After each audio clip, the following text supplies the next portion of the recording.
Chapter 241 Halal Rape vs Haram Rape, Part 1. Friday is a very important day for Maulana Sheikh Marzouk, for on that day, all the devotees will come to perform their public prayers at noon. The Imam of the Grand Mosque, the virtuous Maulana Sheikh Marzouk, is expected to preach a special sermon on that day. Every day he exhorted his listeners on doing good and refraining from evil. Nevertheless, on Friday his sermon will be a combination of religious, social, political, and economic advices. Religiously, he will teach his congregation how to pray, when to pray, and why to pray. Socially, he will show them from his example how to behave in the society at large, and in the small family at home. Politically, he will advise them whom they should follow and why they should follow. In the field of economics, the virtuous Imam also had a say. How the faithful Muslims should lead a successful economical life. They should pay their tithes and give alms always. They should neither give nor accept bribes. Due to this good advice, Maulana Sheikh Marzouk is considered the greatest religious leader in the city. So it is very important for every devotee to attend Friday public prayer. Nonetheless, Friday, being a public holiday, isn't spent in the mosque by everybody. Some people whom the society might call bad, go to other places to spend their holiday. Those places had many names. For example, some called them the liquor houses, others the prostitutes' houses, yet others taverns or roadhouses, and so on. Before going further, it is good to speak a little more about the visitors of those places. For the phrase bad people usually is used as an umbrella to cover many kinds of vices. Not necessarily every visitor had them all. Sometime you might see a person whom the society considered good, over there, so to call him a bad man, will result in a contradiction with the social valuation of that man. He might go there by night to indulge himself in adultery or fornication or consume liquor or buy drugs. So, if we allow such exceptional cases, the rest of the visitors will definitely deserve to be called bad people. But, among the bad people also there is differences in degrees. Some people are bad, some are more bad, some are worse, and so on. If we go on climbing the ladder of badness, we will find at the top what the society calls photooa. Such a word has no equivalent in English language, but the nearest to it is a gang leader. In an Indian society the equivalent to photo is Gonda. So, every 3 or 4 years there will be such a man with his gang. They are considered the masters of those houses. They will beat or kill whom they will like to beat or kill. They will kidnap and rape whom they will like to kidnap and rape. They will eat and drink and sleep in those houses freely, and no one will dare to ask them any question. However, as vice finally destroys itself, so those gangsters will land in jail to either serve life imprisonment, or be hanged to death. Some of those notorious gangsters who likewise finished their course of life, are Wada Brag al-Ashwal, Harun Wad al-Haram, Kuka Wad al-Shitan, and Abu Shakura al-Awar, to name just a few. When our story had reached the height of its perplexity and confusion at Mr. Osman al-Tayyib's office, the gang leader in those houses happened to be a man by the name of al-Wayash, and it so happened that on the same day on which Mr. Osman al-Tayyib and his friend Maulana Sheikh Marzouk had decided to snatch Firdaus by force from her family, the gang had kidnapped a young beautiful girl and brought her to their leader al-Wayash. The leader declared that Friday be the day on which he will come into his new bride, and hence a day of celebration. All the regular visitors of those houses are invited to come and eat and drink freely. A big house is booked for that unlawful marriage. Al-Wayash had done that many times with other girls, who came running from their homes due to fear of being murdered by their fathers or brothers for reason of being impregnated with illegitimate children. Nonetheless, the girl who is about to be raped by al-Wayash is not of that category. She is a good girl from a good family. The kidnap took place on Thursday afternoon while she is returning from her school. Her parents informed the police authority that their daughter is missing. Her full description is given to the police, which read as a young teenager with black hair, beautiful face, fair skin, and good height. She is unmarried, and never had a boyfriend. She is engaged to her cousin brother. As soon as the police inspector in charge received the complaint, he sent his men on a citywide search. The search started on Thursday evening. Every bus station, train station, lorry station, cinema hall, hospital, hotel, and motel, and nightclub are searched. Her photo and full description are sent to the local newspapers. All the efforts are fruitless. The next day morning, the police inspector told her parents that most probably their daughter had eloped with someone who had deceived her with the pretension of love. The parents refused to believe their daughter can do that. They told the police inspector that she is engaged to her cousin, and that she is happy about it. Anyhow, he told them to come the next day. On that same Friday afternoon, when Maulana Sheikh Marzouk began to preach his sermon, Al-Waish started to force himself on the innocent girl. She is slapped, kicked, tortured, and brutishly raped by Al-Waish. After that, the human beast came out of his den to celebrate his victory over his prey with his gang and the other visitors. The evil celebration continued the whole day and night. During that time, Al-Waish repeated his evil act many times on the innocent girl. When he is exhausted, he gave permission to his 5 men that kidnapped the girl for him, to share the prey among themselves. Those 5 human beasts were brutally raped the girl too. By Saturday morning, the police inspector ordered his men to relax the search. He concluded that it is a normal case which happened many times. The girl most probably is in love with somebody whom the parents did not approve. So, in order to break her relationship, they tried to force her to marry her cousin. Consequently, she ran away with her lover. Sooner or later, a relative or a friend will see her in another city and will inform her family. Therefore, why should he trouble his men and disturb his work routine and go on searching for her in such a big country? By Saturday afternoon he had totally forgotten about the missing girl. However, at 4:30 p.m., the same inspector received an anonymous phone call. The caller delivered the following piece of information. "Listen, sir, I am a good citizen. My only problem is that I drink liquor. It is my regular practice that I go every Friday afternoon to the liquor houses. Usually I don't like to sit there for long time. But, yesterday an unusual thing happened which caused me to spend the whole night there. When I went there, I was surprised when I came to know that liquor, food, cold drinks, sweets, and cigarettes are distributed freely, a thing which never happened before. I was compelled to sit and enjoy such rare generosity. Later on, I inquired from other visitors about the occasion, what it is that made the good man of that house to display such rare liberality. I was told that there was a wedding. I asked them who is the bridegroom and who is the lucky bride that she got such a generous man. They said they knew neither the bride nor the bridegroom. After some time a man who looked like a beast came in and introduced himself as the bridegroom. He thanked the crowd for their participation in his wedding, which is about to begin soon. He is surrounded by 5 tough guys whom I mistook for his bodyguards. A woman singer started to sing very vulgar songs. Some shameless girls began to dance and kiss and hug everybody. They are dressed up in such short dresses it almost implied that they are naked. A woman came and announced that the bridegroom is going to enter to his private room to enjoy his beautiful bride. She swore by her 2 eyes that she had checked the bride and found her to be a virgin.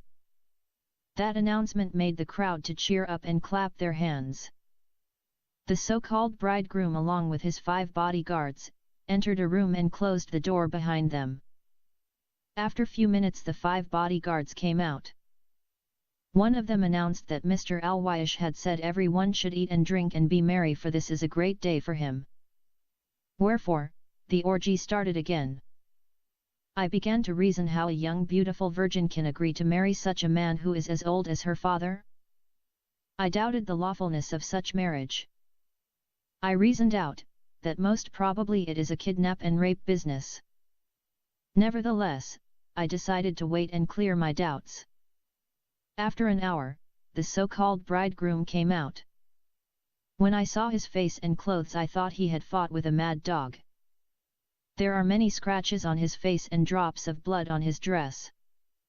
His hair is disturbed and his clothes are torn. He is having one shoe on his foot. The singer and the dancers stopped their dance and looked at his horrible appearance.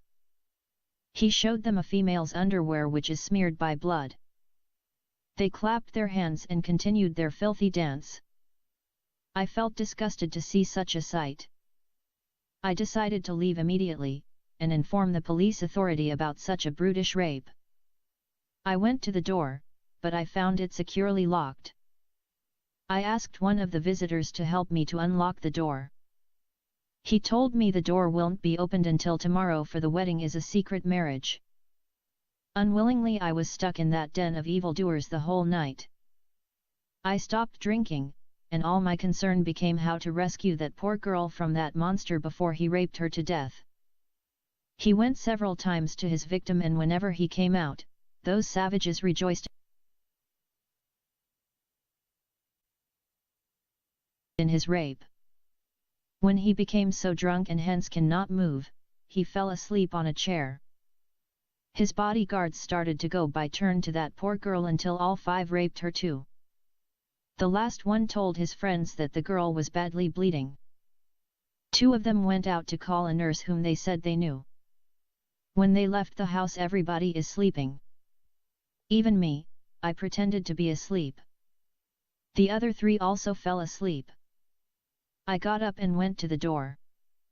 Fortunately I found it open. I went out immediately and took the first bus that came on my way.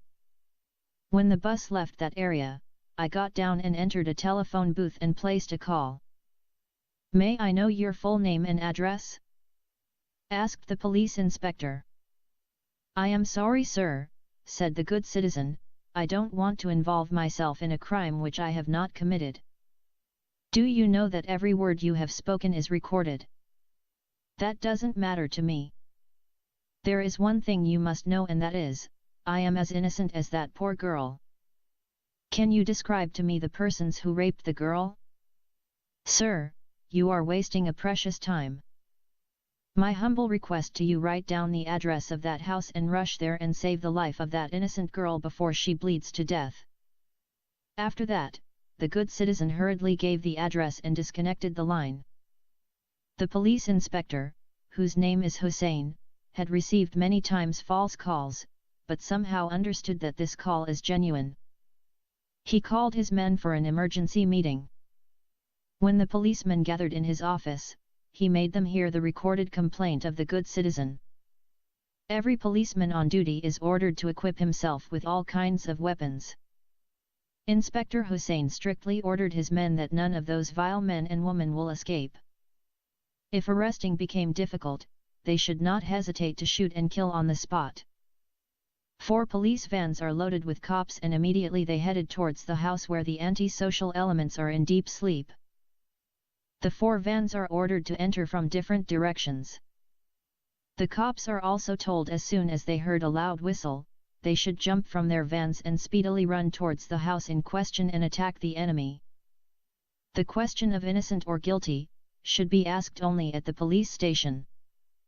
Every human being or animal in that house should be treated as an extremely dangerous criminal and hence deserved to be beaten, slapped, kicked, spitten on his face, hit on his head, trodden underfoot, and if necessary killed on the spot.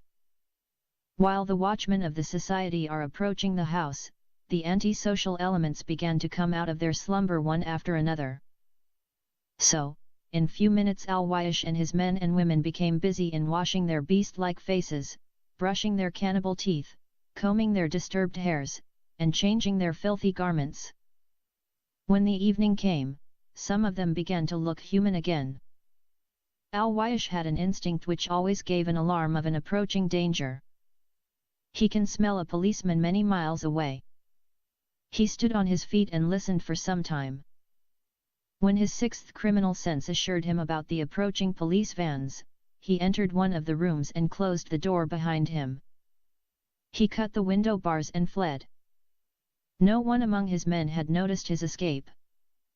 When the cops raided the house, he is 10 minutes away from that house. The taxi which took him by then had emerged out of the red light area and entered the civilized area.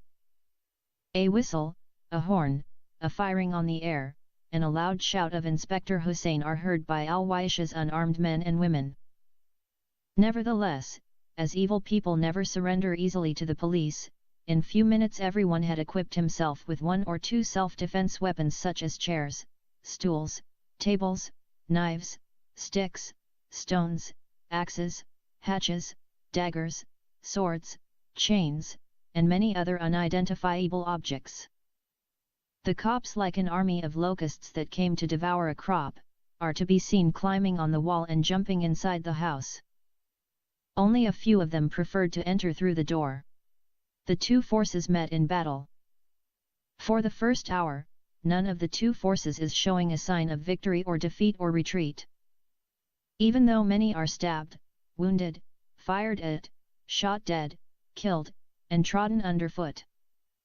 While the deadly battle was raging inside the brothel, Inspector Hussain and half of his remaining force are surrounding the house from the outside. They are guarding the roadhouse against the cowards from both forces, that no one should run out due to fear. Inspector Hussain had strictly commanded his men that if the coward happened to be from the enemy side, he should be beaten mercilessly and taken alive, but from his men should be shot dead. When another hour passed by and the battle seemed to be endless, Inspector Hussain is compelled to depart with another half of his outside force. Those newcomers made the difference and ultimately won the battle. Nevertheless, when they entered, they are forced to jump over the dead bodies of their fellow police officers. The resistance force of the enemy by now was half gone. They fought for another hour against the new force and surrendered. Those who surrendered are few in number, as compared to those who fell dead or otherwise wounded. The shout of victory is heard. Inspector Hussain, who believed that he is the one that fought and won the battle, came running inside the house to survey the damage. The first thing he saw is that those who are falling on the ground are more than those who are standing on their feet or kneeling on their knees. Again he saw among the fallen, those who are at his side are more in number than those who are on the enemy side. Such difference increased his wrath, and hence he began to kick, slap, and beat those who are kneeling down and putting their hands on their heads.